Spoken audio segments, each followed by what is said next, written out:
whereas they were 14.8 in France, because it's the rate, normal rate, for a very, very difficult,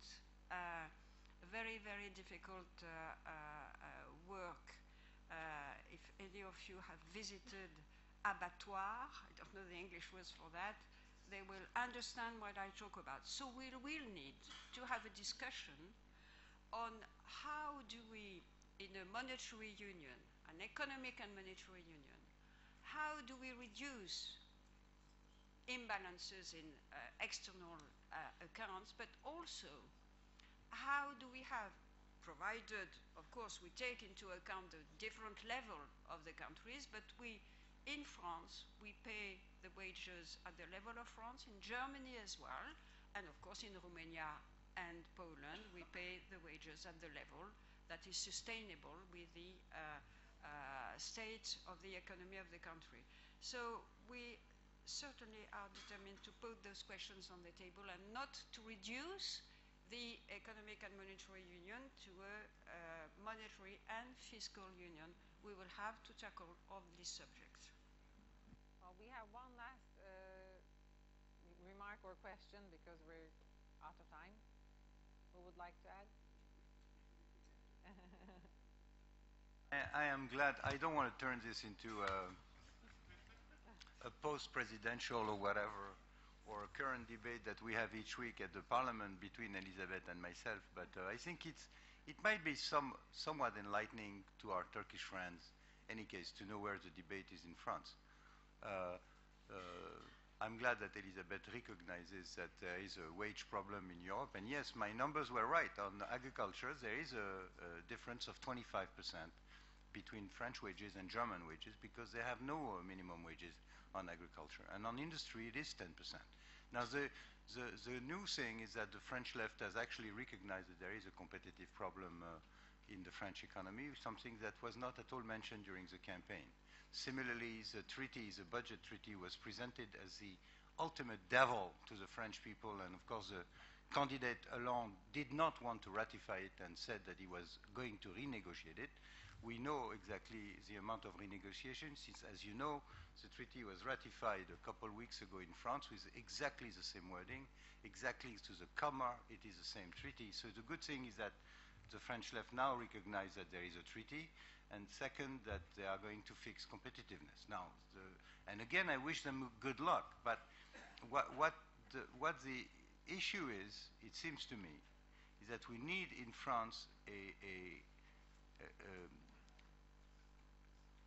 something that would look like national unity between the parties and between the professional organization, union and employers, to get out of this ideological way of presenting reality. The reality of our country is that we cannot continue to sustain the most generous welfare system based on a declining productivity base. The difference between us and Germany is the following.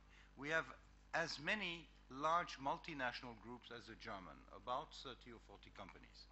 But the economic tissue, the industrial tissue in France has been eroded because of very high taxation levels, both on the companies and the workers, killing innovation.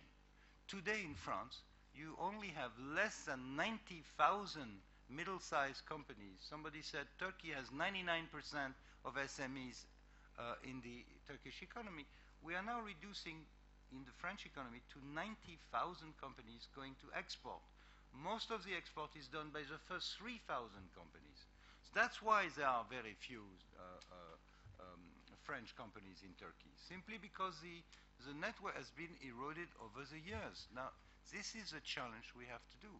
How to boost industrial base, especially if you compare with Germany, which has 400,000 middle-sized companies on the world markets each day. So the differential between us and the German is daily 5 times less export in any one of the emerging countries, being Turkey, Brazil, Mexico, and others. So that's where the work has to be done. And again, it should not be looked at as an ideological battle. We We succeeded doing everything between 1997 and 2002, and after that there were 10 years of disaster. What happened 10 years ago was again the entry into force of major modification of German laws, social laws and economic laws, which produced 10 years of high productivity in the German economy. Second was the entry of China in WTO 10 years ago. Third was the entry of the 35 hours week in France. This is a combination of the three factors which actually killed French competitiveness over the last 10 years. This is a national cause to try and redress it. Well, this brings us to the end of our session, Recovering from Economic Crisis. I would like to thank you all, and I would like to thank our panelists for their contribution. Thank you. And it's lunchtime.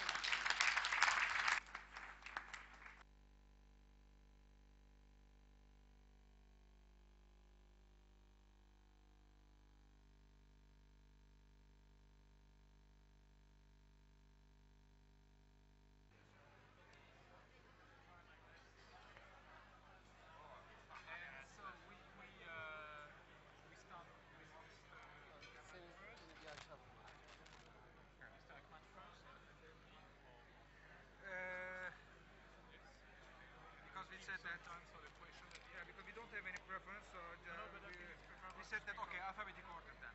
Yeah. This is the easiest way. And we have some questions. Yes, sir. Yes. So you can be very brief at the beginning. And then if they don't have questions, I will turn you again.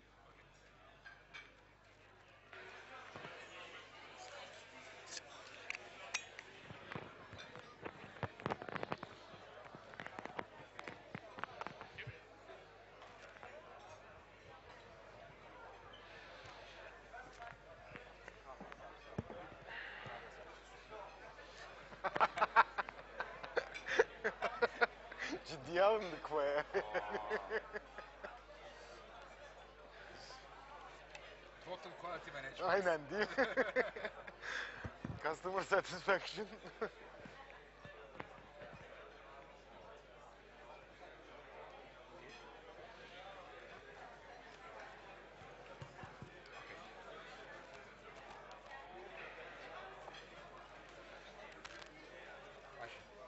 Okay, we go or we wait. Okay, ladies and gentlemen, assuming that you still need some more energy with the dessert, but also with some food for thought, we will launch this mini session on the energy questions. But please, you can continue to taste the dessert and the coffee. It is programmed like that, so no problem. Now, we will have two speakers dealing with the questions of energy, and they are already doing this in their professional lives with different optics. They will first of all share with you some of their views on the major issues determining the future of the energy policies in the global order. And then anytime you have questions, please ask them. You don't wait for the end of the session. It can be more interactive.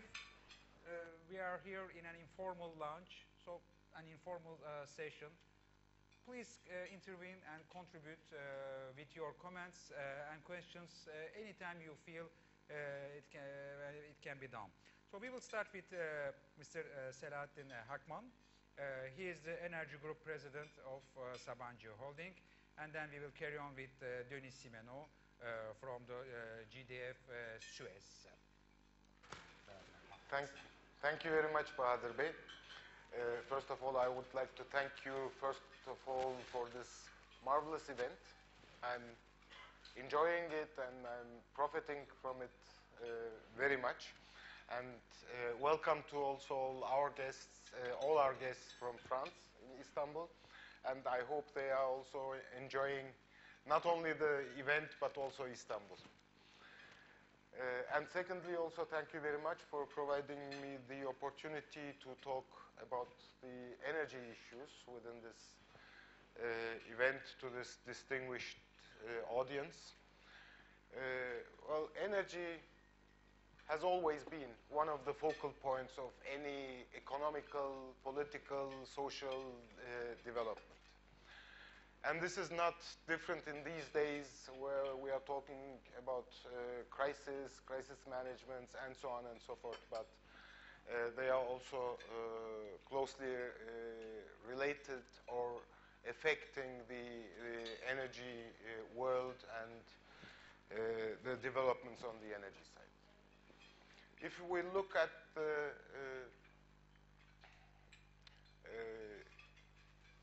recent decades where energy discussions have taken three focal points globally. This is valid for the time-wise, and this is also throughout all the geographies, that the energy world is faced with three major challenges.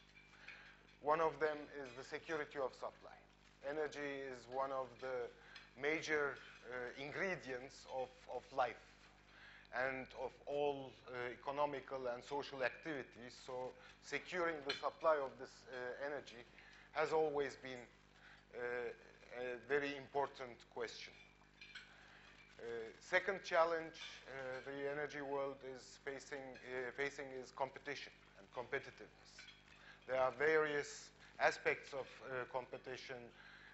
Competition for the access to energy resources, competition for the access to transit routes, competition to access energy in an affordable manner, and so on and so forth. And the third point, which has gained importance globally related to energy, is of course issues in relation with climate change, where energy consumption is one of the major contributors of climate change, which is a huge threat to all mankind.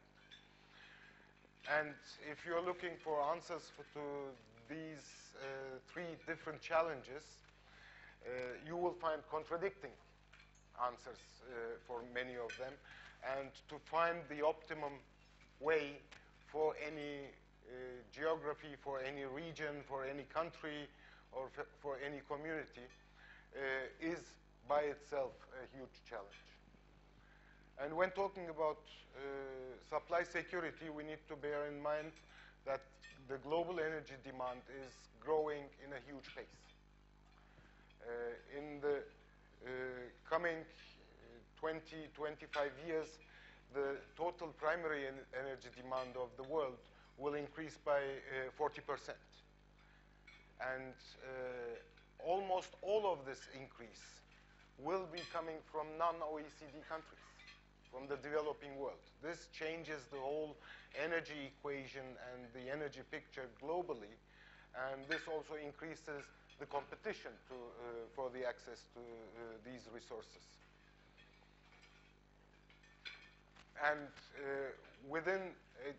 and if we look to the necessary energy infrastructure to satisfy this growing demand, there will be needed investments of $1.5 billion each year. And this brings in another competitive viewpoint, which is access to financing and competition for the needed resources to utilize these 1.5 billion year by year globally.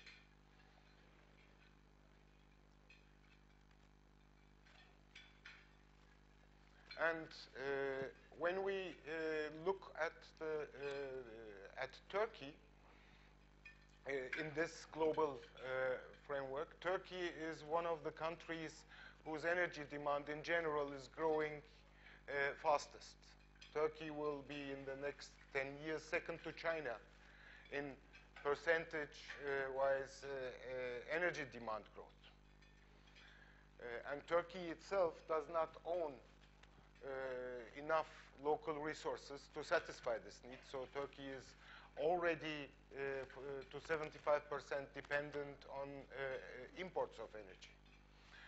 As Minister Babacan also underlined yesterday, this again is contributing to the most important vulnerability of the Turkish economy, which is the current account deficit. If Turkey could live without any energy imports in numbers of 2012, we would not have any current account deficit. So the energy imports make up for the current account deficit.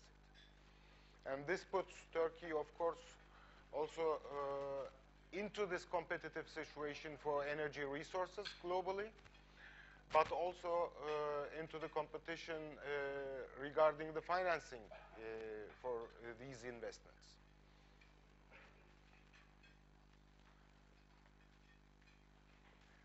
And when talking about Turkey and energy imports, I think Turkey's especially geographic situation provides Turkey with a specific role, looking not only its own needs in terms of energy imports,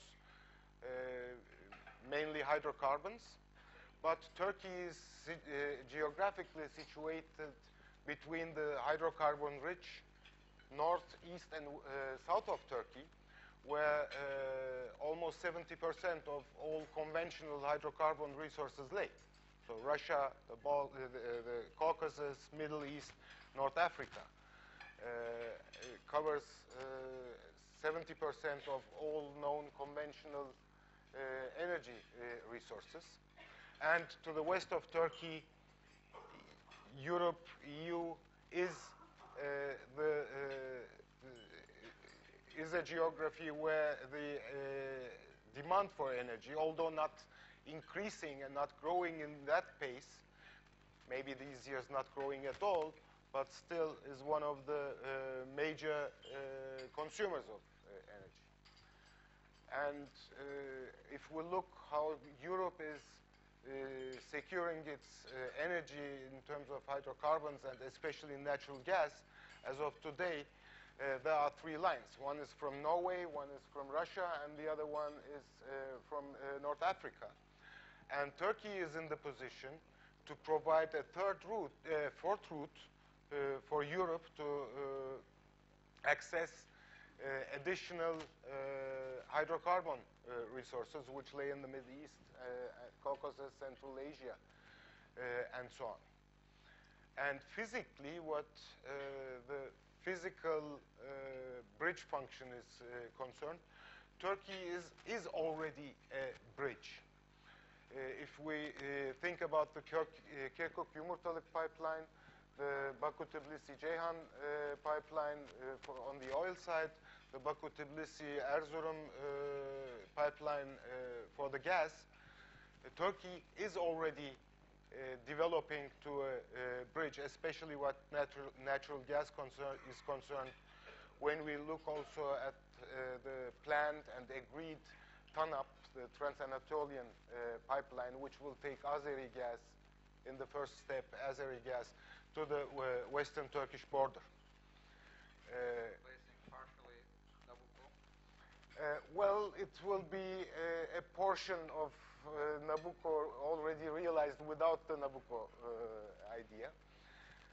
And hopefully Nabucco will take it then from there and bring the gas to Central Europe.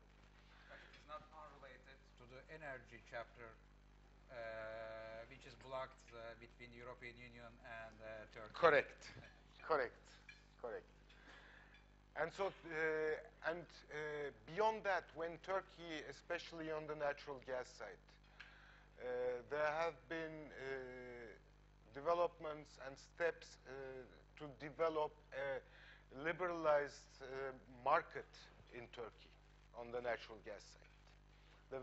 This is lagging behind the liberalization of the Turkish power sector, but still the recent steps that private companies concluded contracts to import gas into Turkey is the first step to develop Turkey into a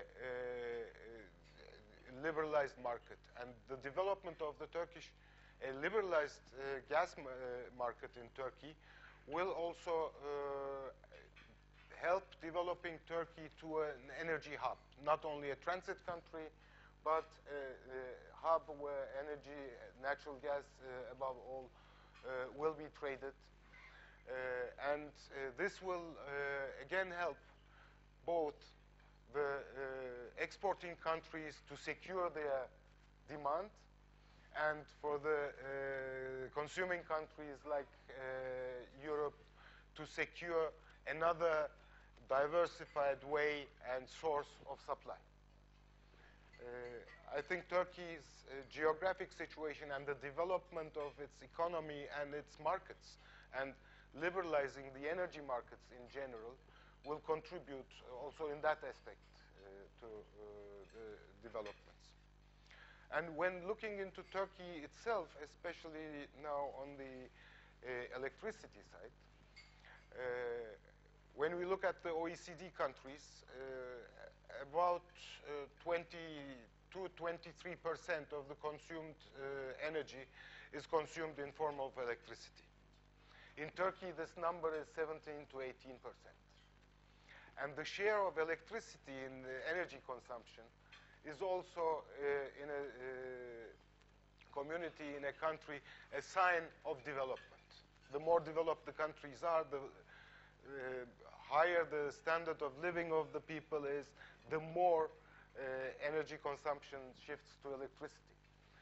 And on the electricity side, Turkey has also a huge need.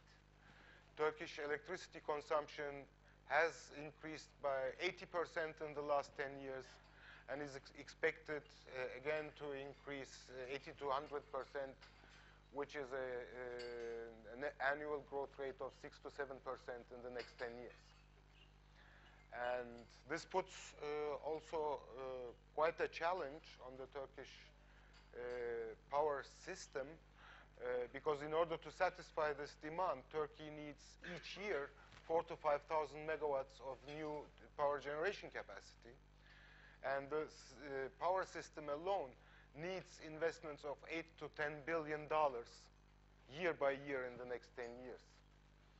And so this is quite a challenge for Turkey to come up with this and to satisfy this growing demand. And the solution to that was first of all, the electricity market law, which was introduced in 2001. Mr. Dervish's, among Mr. Dervish's reforms. And this helped. And today we can see that to attract investments into Turkish power generation system. And thanks to this liberalized market and investors who rely on this liberalized and liberalizing market, Turkey could come up last year, this year in 2012, and will also be able to cover its demand in the next 2 years with the ongoing investments which are made based on this liberalized market environment. And so taking it even more deeper and developing this market further will help also to attract more capital into the country to be able to cover the growing demand. Thank you for this introduction. Yuni Simonov, you are a truly global company. Yes, we are. Actually, thank you for the invitation. Thank you for this opportunity. Let me start by a slight commercial about GDF Suez, because you don't know very well GDF Suez. Usually, you know Gaz de France, you know Suez, but since July 2008, there is a new energy and environment group, which is GDF Suez. And so today we are number one in the world in independent power production. So meaning that we are competing against the former national monopoly in different countries. And we have 120,000 megawatts worldwide now in our capacity. We are number one as well in the energy efficiency services in the world. We are number one in Europe in distribution, transportation, and storage of gas. And we are number two in environment with Suez environment. We do also nuclear in Belgium, as you know. So after this commercial, I wanted to speak about two issues, mainly on the European market. The first one is to give you an idea of the big challenges that we are facing at the European level, which, in my view, includes the Turkish side, because obviously, as you said in your presentation, speaking about the European market without integrating, in a way, Turkey is very difficult. So, and then I will speak about what we are trying to develop with the support of Gérard Mestralet, the CEO of GDF Suez, which is this idea of the European energy community, because we think that there are, in the Treaty of Lisbon, the capacity to develop the energy chapter, so I will put a few ideas on the table this afternoon. Very quickly on the challenges, because you mentioned the three aspects of the energy policy in terms of competitiveness, in terms of climate change, in terms of security of supply. These are the three main elements which are, by the way, in the treaty, in the Lisbon Treaty, which are the three elements around which the energy policy should be constructed. There is another one, which is naturally the fact that we are large importers of energy, as you mentioned for Turkey, but it's true for all the European member states, and especially in terms of gas and oil, obviously. The third point is that there is, for that reason, a growing competition between the different member states to access to energy, and especially to fossil fuels, because obviously oil and gas will stay as the main sources of the energy for the coming years. We're going to see in the later, but for the coming years, for a long time, it will be always gas and oil. And fourth, I think that there is an issue on investments as well. I will come back on that in a moment. But if you look at the demand today, it's true that there is a slight decrease of the demand of energy within the European continent today because of the economic crisis. But at the same time, if you look at the capacity, and that's a point I want to develop right now, if you look at the capacity of production within the European Union, it is decreasing. And it is decreasing for, I would say, 4 reasons. And it's a very concerning issue on which there are not so many people aware of this situation. The first one, as I said, it's because of the economic crisis. Obviously, because of this situation in Europe, a lot of projects which were on track are today not developed. And so that's the first reason. The second reason is the fact that we have observed in many countries the development of the renewable energy. The wind and solar energy is increasing, especially in Germany, but it was the case in Spain, it is the case in Denmark, in many countries. And it has created a new situation on the energy market, because as you know, this is intermittent energy, and so you have a situation where the access to the grid is provided to the renewable energy at the detriment of the, let's say, traditional ways of energy. And just to give you an idea, there are some brand new power stations today in Europe which are not used at all, or very, very limited time of use. For instance, for the rentability of a power plant, you need almost 5,000 hours per year, okay? But today,